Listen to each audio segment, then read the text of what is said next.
ओम प्रणव ध्वनि। ओ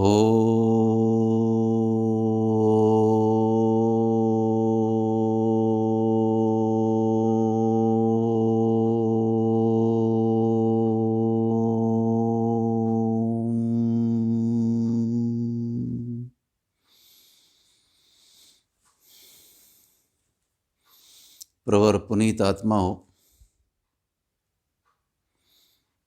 वैदिक ज्ञान विमर्श के इस अभियान में आप सबका अभिनंदन है, स्वागत है। जीवन एक सरल पथ, इस विषय पर व्याख्यान माला जो चल रही है, आज उसका 12वां अंश अभिव्यक्ति पा रहा है और आज का विषय है ईश्वर का स्वरूप। हमने इससे पहले के अंशों में ईश्वर के अस्तित्व, ईश्वर की सत्ता के विषय में परिचर्चा की थी, विमर्श किया था। उसी क्रम श्रृंखला को आगे बढ़ाते हैं। आज समझने का प्रयास करेंगे ईश्वर का स्वरूप क्या है। जैसा कि बताया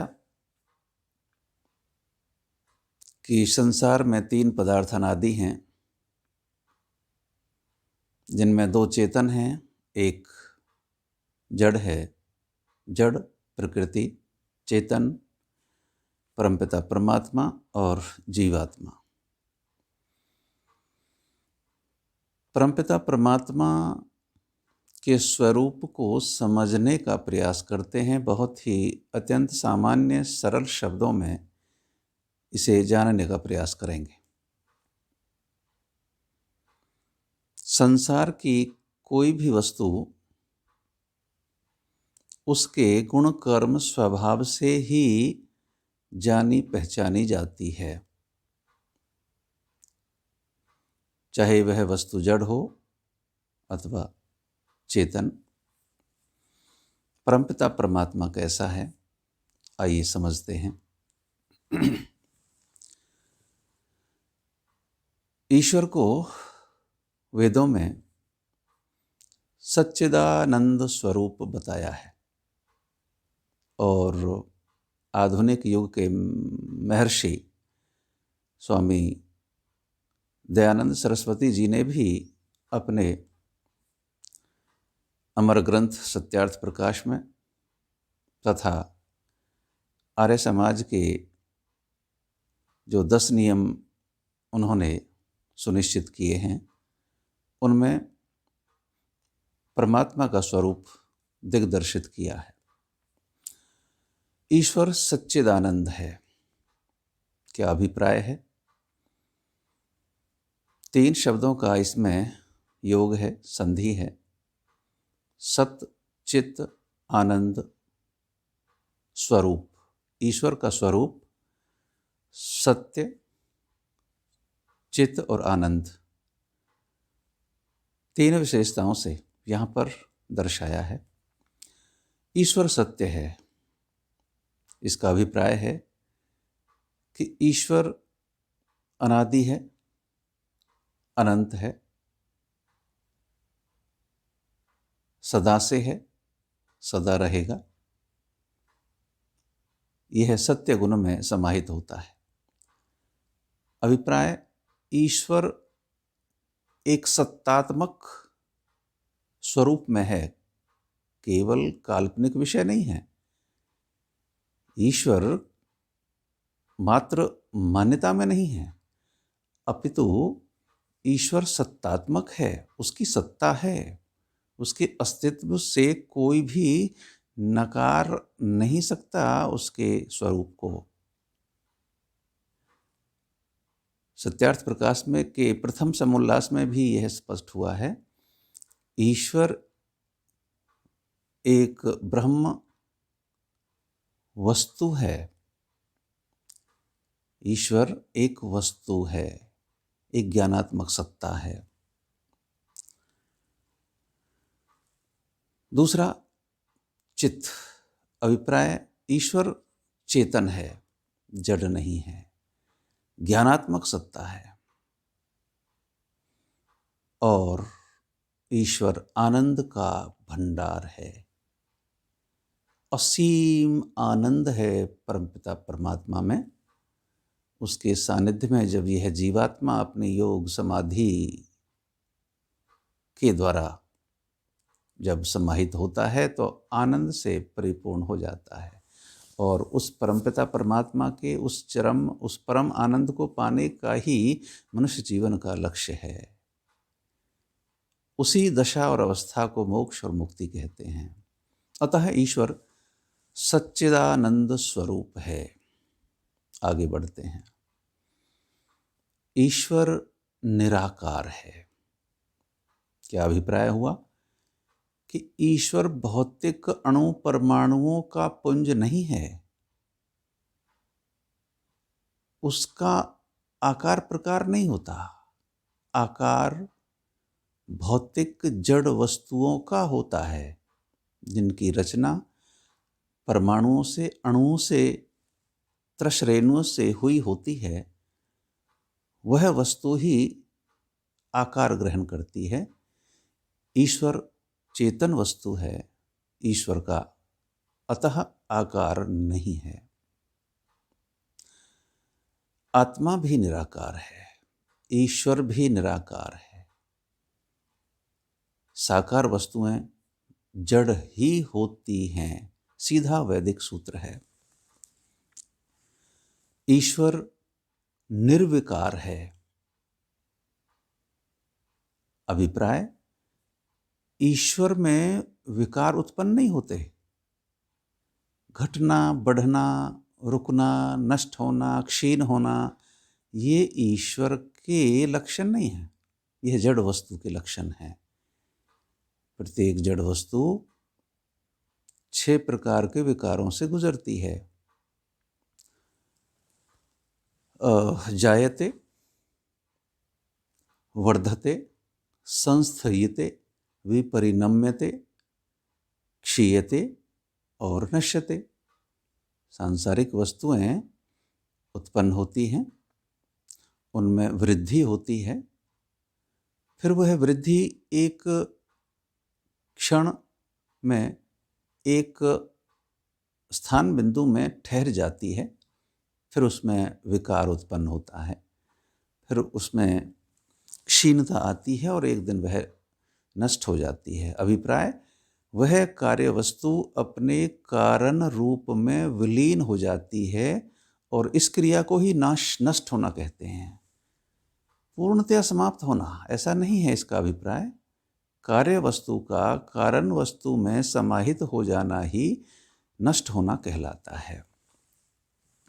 तो ईश्वर निर्विकार है। ईश्वर अनुपम है। ईश्वर की अन्य किसी वस्तु से उपमा नहीं हो सकती। ईश्वर उस कोटि में नहीं आता, उपमान उपमेय की कोटि में नहीं आता। ईश्वर को समझने के लिए उस किसी उपमा की आवश्यकता नहीं है, वह अनुपम है। आगे देखते हैं ईश्वर के गुण। ईश्वर अद्वितीय है। इसका अभिप्राय क्या है? ईश्वर एक ही है, दूसरा कोई ईश्वर नहीं है। ईश्वर 2, 3, 4, 6 इस तरह नहीं है। एक ही है ईश्वर जो समस्त ब्रह्मांड का संचालन करता है, व्यवस्थापक है। अभिप्राय, ईश्वर एक है। और अद्वितीय शब्द का अभिप्राय ईश्वर के समान और कोई दूसरा नहीं है, यह भी हम इसका अर्थ लेते हैं। तो ईश्वर अद्वितीय है। ईश्वर दयालु है। ईश्वर ने ही समस्त संसार की संरचना इसी दयार्द होकर की है, दया के भाव से ही ईश्वर की रचना की है, वह भी जीवात्माओं के हितार्थ की है। और इसलिए रचना की है संसार की, ताकि प्रत्येक जीवात्मा अपने पूर्व कर्मों का फल प्राप्त कर सके, भोग सके, और भविष्य के लिए अपने शुभ और श्रेष्ठ कर्म कर सके, ताकि धीरे धीरे चलकर वह मुक्ति को प्राप्त हो जाए। यही दो ही लक्ष्य हैं इस संसार की रचना के पीछे। फिर ईश्वर ने अनेक असंख्य प्राणियों की रचना की है। न केवल रचना की है, अपितु उनके पालन के लिए भी दयाद्र होकर, दया से प्रभावित, इस गुण से, दया से प्रभावित होकर उनके जीवन के पालन के लिए व्यवस्था की है। इसलिए ईश्वर एक दयालु सत्ता है। ईश्वर न्यायकारी है। प्रत्येक जीवात्मा के कर्मों का ईश्वर न केवल हिसाब किताब रखता है, लेखा जोखा रखता है, अपितु उसके कर्मानुसार ही उस जीवात्मा को फल प्रदान करता है।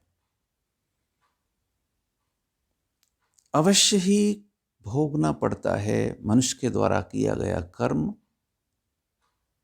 प्राणियों के द्वारा किया गया कर्म उस जीवात्मा को अवश्य ही भोगना पड़ता है। यह निश्चित वैदिक सूत्र है। अवश्य में भोक्तव्यम कृतम कर्म शुभाशुभम। जीवात्मा कर्म करने में स्वतंत्र है, किंतु फल प्राप्त करने में वह ईश्वर की व्यवस्था में पराधीन है, ईश्वर अधीन है। इसलिए ईश्वर सबके कर्मों का न्यायोचित रूप से फल प्रदान करता है। अतः हम कहते हैं कि ईश्वर न्यायकारी है। हमें हृदय से पूर्ण निष्ठा से ईश्वर की न्याय व्यवस्था पर विश्वास होना चाहिए। यह ईश्वर समर्पण का भाव हमारे हृदय में हो तो हमारा जीवन निष्कंटक, निश्चिंत हो जाता है। ईश्वर सर्वाधार है। ईश्वर सभी चेतनात्माओं, उनके जीवन का और संपूर्ण इस भौतिक ब्रह्मांड का आधार है। ईश्वर सभी का आधार है। हम आधे हैं, ईश्वर आधार है हमारा। ईश्वर के कारण ही हमारा और इस संसार का, भौतिक सृष्टि का अस्तित्व है, अन्यथा न होता। ईश्वर सर्वेश है, सबका स्वामी है, सबका मालिक है। ईश्वर हम सबका राजा है, हम सब उसकी प्रजा हैं। और यथा राजा अपने प्रजा के हित के लिए ही सब कार्य करता है, तदनुरूप ही परमपिता परमात्मा अपनी प्रजा, हम जीवात्माओं के लिए इस ब्रह्मांड की सृष्टि की व्यवस्था करता है। इसलिए ईश्वर सर्वेश है, सर्वेश्वर है। ईश्वर सर्वज्ञ है। ईश्वर का ज्ञान सर्वोच्च है, उसमें कोई त्रुटि नहीं। ईश्वर सर्वशक्तिमान है। इस गुण का क्या अभिप्राय है कि ईश्वर को अपने सभी कार्य करने के लिए अन्य किसी की सहायता की आवश्यकता नहीं होती। इसलिए ईश्वर सर्वशक्तिमान है। हम कई बार साधारण बुद्धि से सर्वशक्तिमान का यह अर्थ लगा लेते हैं कि ईश्वर जो चाहे सो कर सकता है, किंतु नहीं, ईश्वर की बड़ी सुनिश्चित व्यवस्था है। असंभव को संभव नहीं कर सकता ईश्वर भी। सर्वशक्तिमान का अभिप्राय है कि ईश्वर अपने सभी कार्य करने में अन्य किसी की सहायता की अपेक्षा नहीं रखता, स्वयं अपने सामर्थ्य से कार्य करता है। और ईश्वर के मुख्य कार्य तो वैसे तो असंख्य हैं, किंतु मुख्य कार्य हैं कि ईश्वर सृष्टि रचयिता है, सृष्टि का निर्माण करता है, प्रकृति से सृष्टि का निर्माण करता है। प्रकृति मूल मौलिक तत्व, उनसे संयोग वियोग करके परमात्मा सृष्टि का निर्माण करता है। दूसरा कार्य, ईश्वर सृष्टि का न केवल निर्माण करता है अपितु प्रत्येक जीवात्मा के पालन की भी व्यवस्था करता है, साधन और सुविधाएं जुटाता है। ईश्वर हमारा पालन करता है। और ईश्वर का तीसरा मुख्य कार्य, ईश्वर प्रलय करता है। एक समय आता है जब इस संसार की प्रलय होती है। सृष्टि है तो प्रलय भी है, निर्माण है तो ध्वंस भी है। यह द्वंद्वात्मक संसार की विशेषता है। जिसका आदि है उसका अंत भी है। जैसे दिन रात, रात के पीछे दिन, दिन के पीछे रात, ऐसे क्रम से ये चलते रहते हैं। ठीक उसी प्रकार यह संसार भी इसी क्रम से आगे बढ़ता है। कभी सृष्टि है, कभी प्रलय है। उतने ही अंतराल का प्रलय है जितने अंतराल की सृष्टि है। 4 अरब 32 करोड़ वर्ष, 4 अरब 32 करोड़ वर्ष सृष्टि का समय है और इतना ही समय प्रलय का है। इस प्रकार से सृष्टि के उपरांत प्रलय, प्रलय के उपरांत सृष्टि, यह अनंत प्रवाह से चल रही है। ईश्वर की व्यवस्था है। 3 प्रमुख कार्य हुए। चौथा कार्य है ईश्वर का, ईश्वर प्रत्येक जीवात्मा के कर्मों का लेखा जोखा रखता है और बड़ी न्याय व्यवस्था से उसका फल प्रदान करता है। और 5वां मुख्य कार्य है, ईश्वर वेद के ज्ञान का दाता है। प्रदत्त ईश्वर के द्वारा ही है यह वैदिक ज्ञान। मनुष्यों के लिए सृष्टि के प्रारंभ में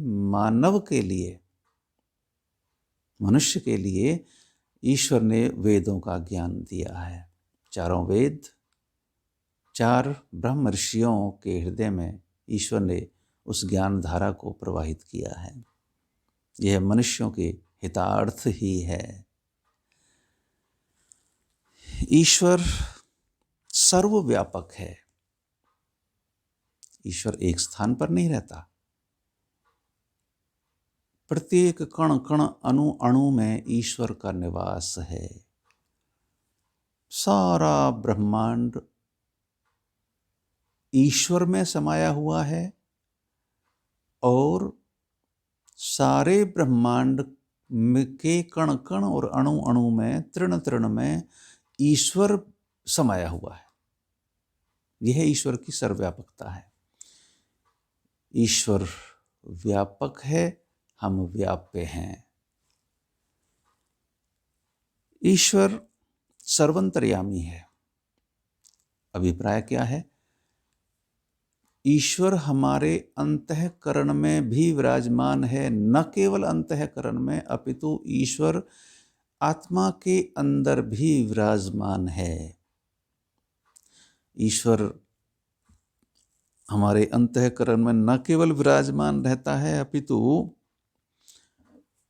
ईश्वर जीवात्मा को उस शरीर में एक निश्चित अवधि तक संयमित होकर रखता भी है, उस पर नियमन करता है। ईश्वर ऐसा न करता तो जीवात्मा अपनी इच्छा से अनेक बार शरीर को छोड़ता, अनेक बार उसमें प्रवेश कर जाता जहाँ तहाँ। ऐसी स्वतंत्रता चेतन की नहीं है, ईश्वर की व्यवस्था है। जन्म धारण कर लिया जीवात्मा ने, शरीर धारण कर लिया तो ईश्वर के नियमन में ही वह वहाँ रहता है। इसलिए कहा गया है ईश्वर अंतर्यामी है। हमारे अंतःकरण की सब गतिविधियों को ईश्वर जानता है। ईश्वर अजर है। मनुष्य या अन्य प्राणियों की तरह ईश्वर को बुढ़ापा नहीं आता, वह अजर है। ईश्वर अमर है। मनुष्यों के, अन्य प्राणियों के शरीर की भांति ईश्वर कभी मरता नहीं है, वह अमर है। ईश्वर अभय है, कभी उसे भय नहीं होता। जीवात्मा भयभीत होता है, अपने ही दुष्कर्मों के कारण भयभीत होता है।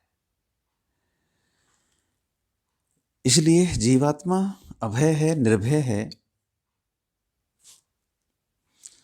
जीवात्मा नित्य है। जीवात्मा की ही भांति, या यूं कहें ईश्वर की ही भांति जीवात्मा नित्य है।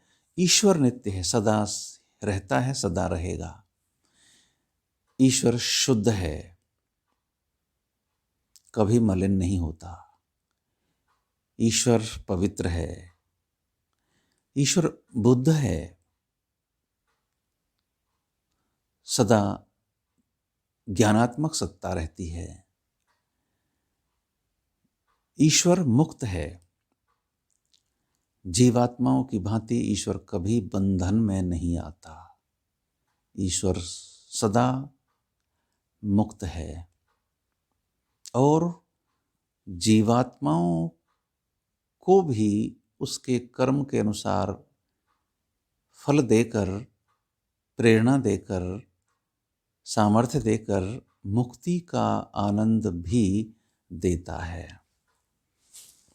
इस प्रकार एक नहीं असंख्य गुणों के कारण, असंख्य कर्मों के कारण ईश्वर का स्वरूप सुस्पष्ट होता है। इसलिए हम जनसाधारण कहीं अपनी अज्ञानता में न भटक जाएं, गलत पथ पर न चले जाएं। अतः ईश्वर में दृढ़ आस्था, विश्वास, निष्ठा हम रखें और उस परमपिता परमात्मा के हम अस्तित्व को, उसके स्वरूप को, उसके गुण कर्म स्वभाव को हम अति परिचित स्वरूप में जान जाएं और अपने जीवन को कृत्य कृत्य करें। परमात्मा ऐसी हमें सद्बुद्धि दे। ओम शम, ओम शम, ओम शम।